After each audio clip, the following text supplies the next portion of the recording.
আমি আপনাদের সামনে যে আয়াতটি তেলাওয়াত করেছি, আয়াতটি সূরাতু লোকমানের একটি আয়াত।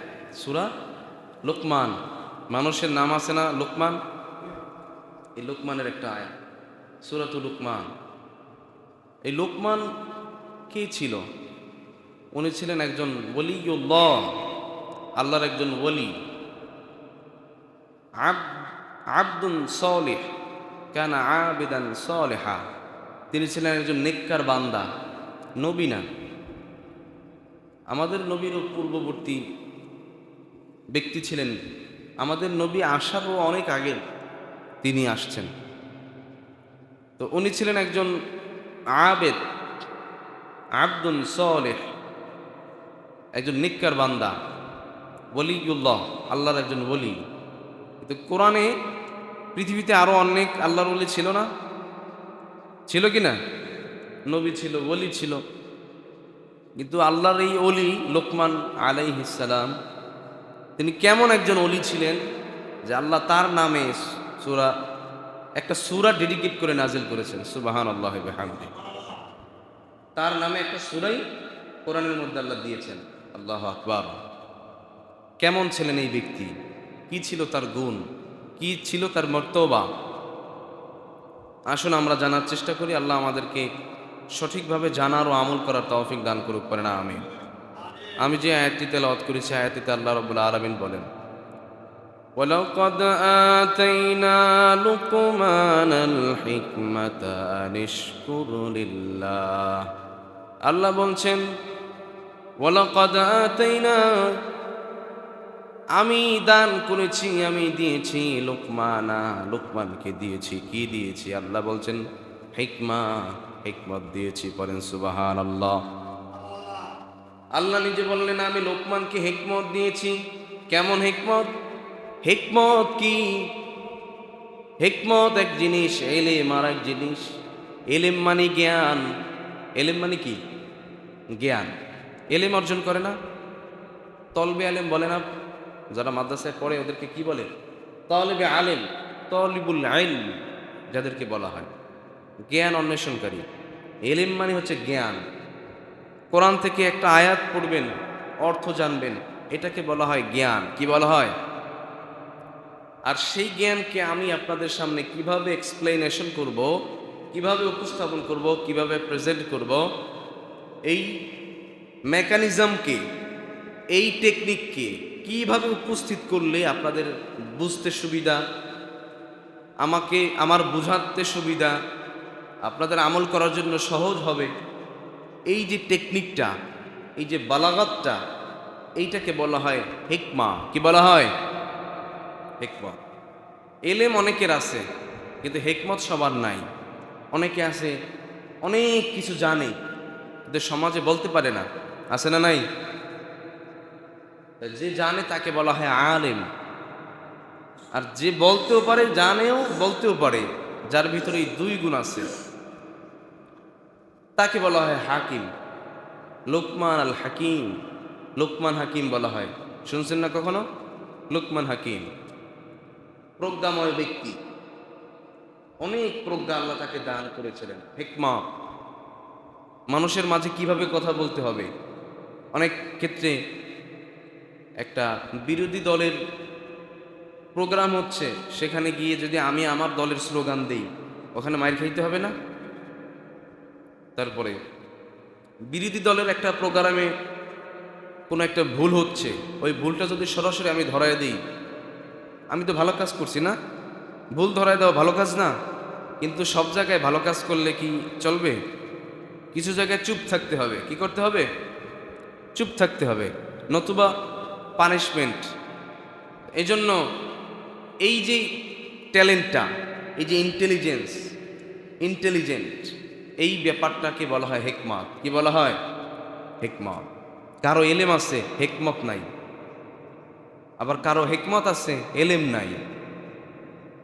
যাই হোক, আল্লাহ রাব্বুল আলামিন তার এই ওলি, তার এই বান্দাকে, লোকমান আলাইহিস সালাতু ওয়াস সালামকে হিকমত এবং এলেম দুইটাই দান করেছেন। বলেন সুবহানাল্লাহ। আল্লাহ বললেন, ওয়ালাকাদ আতাইনা লুকমানাল হিকমাতা আনিশকুর লিল্লাহ। আমি আল্লাহ হিকমত দান করেছি লোকমানকে। আমি লোকমানকে হিকমত দান করেছি কেন? আনিশকুর লিল্লাহ, আমি আল্লাহর শুকর করবে, কৃতজ্ঞতা পোষণ করবে, এজন্য আমি আল্লাহ লোকমানকে হিকমত দান করেছি। ওয়া মান ইয়াশকুর, আর যে নিজে শুকরিয়া আদায় করে, ফা ইন্নামা ইয়াশকুরু লিনাফসিহি, সে নিজেই নিজের জন্য শুকরিয়া আদায় করলো, নিজেই নিজের জন্য শুকরিয়া করলো। কেউ যদি আল্লাহর দেয়া রিজিক ভক্ষণ করার পর, আল্লাহর দেয়া রিজিক অর্জন করার পর, আল্লাহর দেয়া রিজিক পাওয়ার পর আল্লাহর শুকরিয়া আদায় করে, এখানে আল্লাহর কোনো লাভ নাই, লাভ যে শুকরিয়া আদায় করেছে তারই লাভ, ঠিক কিনা? এজন্য আল্লাহ বলছেন, লাইন শাকারতুম লাযীদান্নাকুম ওয়া লাইন কাফারতুম ইন্না আযাবি লাশাদীদ।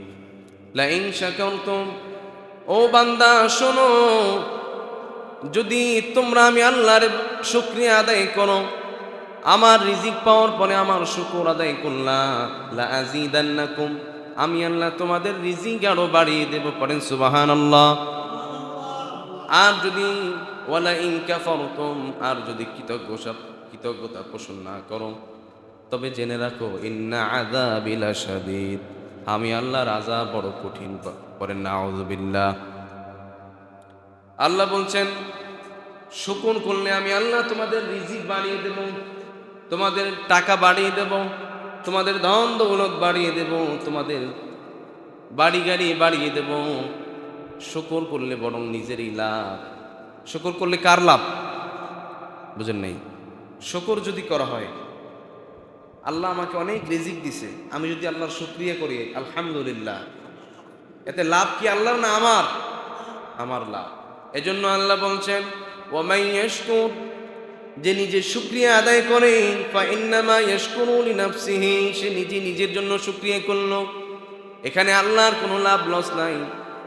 পৃথিবীর সমস্ত মানুষকে যদি আল্লাহ রিজিক দান করে, ওই রিজিক থেকে যদি মানুষ ভক্ষণ করার পরে আল্লাহর শুকরিয়া আদায় না করে, আল্লাহর 1 ইঞ্চি মালিকানার কোনো ক্ষতি হবে না। হবে? আবার সব মানুষ যদি আল্লাহর সিজদা দেয়, সব মানুষ যদি আল্লাহর প্রশংসা করে, তাহলে আল্লাহর কোনো লাভ আছে? আল্লাহর কোনো লাভ নাই, লস নাই। যা লাভ যা লস সব কাদের? আমাদের। কাদের? এজন্য আল্লাহ বলছেন, আমি আল্লাহ লোকমানকে হিকমত দান করেছি। কেন দান করলাম? আনিশকুর লিল্লাহ, আমি আল্লাহর শুকরিয়া আদায় করবে, আমার কৃতজ্ঞতা পোষণ করবে। আর যে ব্যক্তি আমার শুকরিয়া আদায় করলো, ফা ইন্নামা ইয়াশকুরু লিনাফসিহি, সে নিজেই নিজের জন্য শুকরিয়া আদায় করলো। পড়েন সুবহানাল্লাহ। ওয়া মান কাফারা ফা ইন্নাল্লাহা গানিয়্যুন হামিদ। আল্লাহ বলছেন, আর যে কুফরি করে, যে অকৃতজ্ঞতা হয়, সে জেনে রাখো, ফা ইন্নাল্লাহা গানিয়্যুন হামিদ, আল্লাহ এমন ধনী, শুধু ধনী নয়, প্রশংসনীয় ধনী। পড়েন সুবহানাল্লাহ। আল্লাহ ধনী, আল্লাহর ধনভাণ্ডারের অভাব আছে? আল্লাহর ধনভাণ্ডারের অভাব নাই। পৃথিবীতে অনেক ধনী আছে, অনেক কোটি কোটি টাকার মালিক রয়েছে, বিলিয়নার মিলিয়নার রয়েছে, কিন্তু কেউ প্রশংসা পাওয়ার যোগ্য না। যোগ্য? কেউ কোটি টাকার মালিক হয়েছে সুদের মাধ্যমে, ঠিক না? কেউ কোটি টাকার মালিক হয়েছে ঘুষ খেয়ে খেয়ে, কেউ কোটি টাকার মালিক হয়েছে অপরের হক নষ্ট করে করে, আবার কেউ কোটি কোটি টাকার মালিক হয়েছে চুরি ডাকাতি করে, ঠিক না বে ঠিক? কিন্তু আল্লাহ কি এমন? আল্লাহর যত সম্পদ, আল্লাহ কি কারো থেকে নিয়েছে? আল্লাহ কারো থেকে নেন নাই। আল্লাহর সম্পদ এটা আল্লাহর নিজে। আর যেই সম্পদের জন্য, এমন সম্পদ আল্লাহর, যেই সম্পদ নিজের হওয়ার কারণে তিনি প্রশংসিত। করেন সুবহানাল্লাহ। ওয়া মান কাফারা ফা ইন্নাল্লাহা গানিয়্যুন হামিদ। আল্লাহ রাব্বুল আলামিন এমন একজন গুণী, যেই গুণীকে বলা হয় হামিদ, প্রশংসিত, মাহমুদ। সুবহানাল্লাহি বিহামদিহি। তো আল্লাহ এইটা বললেন, এই হচ্ছে আয়াতের অর্থ। এবার আসি, এই লুকমান আলাইহিস সালাতু ওয়াস সালাম উনি কে ছিলেন? ওনার পরিচয় জানার দরকার আছে না নাই? লোকমান আলাইহিস সালাতু ওয়াস সালাম, তার কথা, তার সন্তানকে তিনি 10টা উপদেশ দিয়েছিলেন। কয়টা? 10টা। এই 10টা উপদেশ দেওয়ার কারণে আল্লাহর কাছে এই 10টা উপদেশ এত বেশি ভালো লেগেছে, আল্লাহ এত বেশি পছন্দ করেছেন যে এই 10টা উপদেশ উম্মতে মুহাম্মাদির সন্তানদের জন্য আল্লাহ তার কোরআনে ডেডিকেট করেছেন। পড়েন সুবহানাল্লাহ। কেমন সেই উপদেশগুলো, ওগুলো জানার দরকার আছে না নাই? আসুন আগে আমরা লোকমান হাকিমের পরিচয় জানি। তিনি কে ছিলেন তার ব্যাপারে আমাদের জানার দরকার আছে না? লোকমান হাকিম, তাকে বলা হয় লোকমান আল হাকিম। লোকমান একজন মানুষের নাম। কার নাম? মানুষের নাম। হাকিম মানে হচ্ছে প্রজ্ঞাময়, তাকে আল্লাহ হিকমত দিচ্ছেন, এই জন্য তাকে হাকিম বলা হয়। কি বলা হয়? হাকিম। কেমন ছিলেন লোকমান আলাইহিস সালাম? দেখতে খুব কালো। দেখতে কেমন?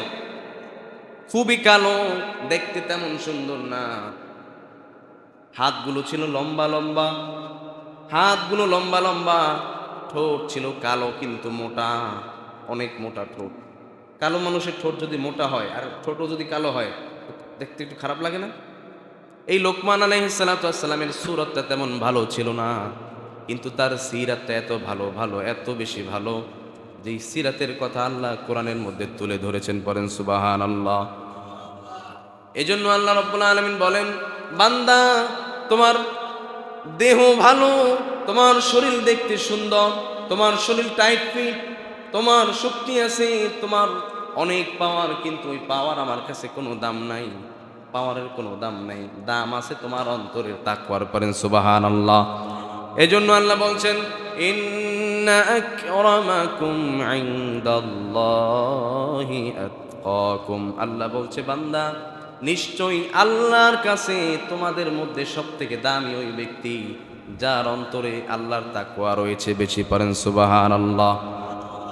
কার চেহারা সুন্দর এটা আল্লাহর কাছে ডাজন্ট ম্যাটার। কার চেহারা সুন্দর, কার কণ্ঠ ভালো, কার হাইট ভালো, কার বডি ফিটনেস ভালো, এটা আল্লাহর কাছে কোনো দাম নাই। আল্লাহর কাছে দাম তারই যার অন্তরে তাকওয়া আছে। পড়েন সুবহানাল্লাহ। এরপরে এই লোকমান আলাইহিস সালাতু ওয়াস সালাম উনি ছিলেন একজন পেশায় রাখাল। কি ছিলেন? রাখাল। উনি উনার মালিকের ছাগল চড়াতেন, এজন্য ওনাকে রাখাল বলা হয়। কেমন রাখাল?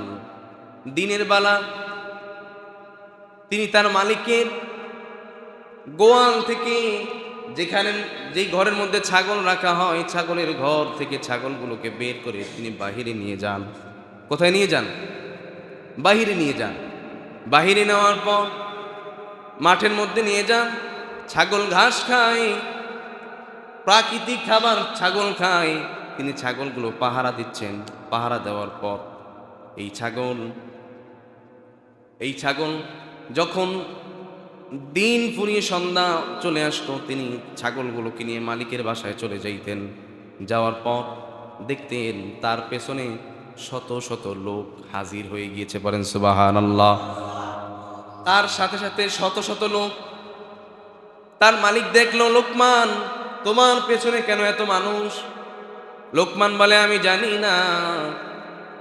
মানুষকে যখন ওই মালিক জিজ্ঞেস করলো, এই ভাইরা তোমরা কেন লোকমানের পেছনে পেছনে এসেছো? ওই মানুষগুলো বলল, ও আল্লাহর বান্দা, আপনি তো জানেন না আপনার এই রাখালের কত জ্ঞান। আমাদের এলাকায় যখন সে ছাগল চড়াতে যাইতো, এমন এমন কথা বলতো, এমন এমন নসিহত করতো, এমন এমন চমৎকার কথা বলতো, তার কথা শোনার জন্য আমরা আপনার বাড়িতে হাজির হয়েছি। পড়েন সুবহানাল্লাহ। কেমন মানুষ ছিলেন? পেশায় ছিল রাখাল। কি ছিল? কিন্তু তার কথা শোনার জন্য শত শত মানুষ তার বাসার মধ্যে হাজির হয়ে যায়। কেমন মানুষ, কেমন হিকমতওয়ালা মানুষ ছিলেন লোকমান হাকিম। এই লোকমান হাকিমকে, তার পরিচয় কি? আল্লাহ তাকে এত বেশি পছন্দ করেছেন, তার নামে কোরআনের মধ্যে একটা সূরা দিয়েছেন। আল্লাহু আকবার। এরপরে মানুষ বলতেছে, আপনার লোকমান, আপনার এই কর্মচারীর জ্ঞান অনেক বেশি, প্রজ্ঞা অনেক বেশি, তার কথায় অনেক মজা। ইন্না ফিল বায়ানি লাসিহরা, বয়ানের মধ্যে জাদু আছে। কি আছে? জাদু। মানুষের কিছু মানুষ আছে জ্ঞান বেশি একটা নাই, কিন্তু কথা এত চমৎকার ভাবে বলে মানুষ পাগল হয়ে যায়, আছে না নাই? এই লোকমানের মধ্যে অনেক কথার মধ্যে অনেক জাদু আছে, জ্ঞানও আছে, জাদু আছে, কথাও বলতে পারে। চমৎকার চমৎকার কথা শোনার জন্য আমরা তার পেছন পেছন আপনার বাড়িতে আসছি। ওই মনি বাবা, আমার রাখালের এত জ্ঞান, আমি মনি জানি না, আমাকে জানতে হবে। ওই মালিক বলল, লোকমান ইযহাব, যাও, ওয়াযবাহ শাতান, একটা ছাগলের বাচ্চা জবাই করে নিয়ে আসো। ও আখরিজ মিনহা আতিয়াবা মুদওয়াতাইন, এই ছাগলের বাচ্চা জবাই করার পর ছাগলের বাচ্চার শরীরের মধ্যে সব থেকে ভালো দুইটা অঙ্গ কেটে নিয়ে আসো। আল্লাহু আকবার। ছাগলের বাচ্চার শরীরের মধ্যে সব থেকে ভালো দুইটা অঙ্গ কেটে নিয়ে আসো। লোকমান হাকিম গেলেন, ছাগল জবাই করলেন। ছাগলের শরীরের মধ্যে যতগুলো অঙ্গ প্রত্যঙ্গ রয়েছে সব থেকে ভালো দুইটা অঙ্গ কেটে নিয়ে আসলেন, এসে মালিকের কাছে দিলেন। সেই অঙ্গ দুইটার নাম হচ্ছে আল-লিসান ওয়াল কলব, জিহ্বা এবং অন্তর, হার্ট, কলব যেটাকে বলা হয়, জিহ্বা এবং অন্তর। আচ্ছা, মালিক বলল, আবার যাও, ওয়া ইযহাব ওয়াযবাহ শাতান উখরা, আর একটা ছাগল জবাই করে নিয়ে আসো।